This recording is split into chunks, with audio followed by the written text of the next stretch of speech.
আজকে যদি ঈদ নাও হতো তাও একটা ঈদের আনন্দ পেলাম আজকে এবং সারাদিন।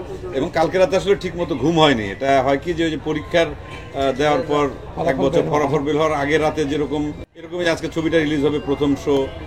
যে সবাই তো কোরবানির মাংস নিয়ে ব্যস্ত আছে, তা সেটাই থাকা স্বাভাবিক।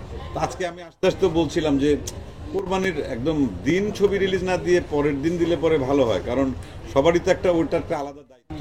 কিন্তু এরপরেও আমি দেখলাম যে সারা বাংলাদেশের সিনেমা হলে যতটুকু সোশ্যাল মিডিয়ার মাধ্যমে খবর পাচ্ছি, আনবিলিভেবল, একদম সত্যি কথা।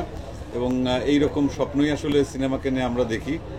এখন নিশ্চয়ই আপনাদের মাধ্যমে বলতেই পারি সারা দেশের মানুষকে যে আমরা যে বড় কিছু করার চেষ্টা করছি, দেশের দর্শক যদি আমাদের সাথে থাকেন, এর চাইতে আরো বড় কিছু আমরা করতে পারবো। রাফি আমার মতো আরো কিছু শিল্পীকে দিয়ে একটা সিনেমাতে একসঙ্গে কাজ করিয়েছেন এবং সেটা রেজাল্ট যদি পাওয়া যায় ঠিকঠাক মতো, আমার মনে হয় কি যে ভবিষ্যতে এটা একটা মানে কি বলবো উদাহরণ হিসাবে হয়ে থাকবে এবং সেটা আমাদের বাংলা সিনেমার জন্য অনেক ভালো কিছু হবে।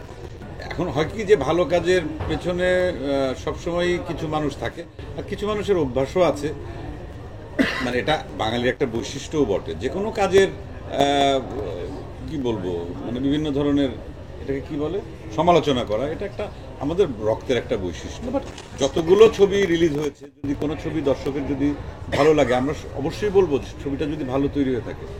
কারণ একটা ছবিতে তো আসলে সারা বছর চলে না, সারা বছরে তো বছর জুড়ে অনেক ধরনের, আর সবচেয়ে দর্শকের ক্যাটাগরি আলাদা আলাদা। এক এক দর্শক এক এক ধরনের ছবি দেখতে পছন্দ করে।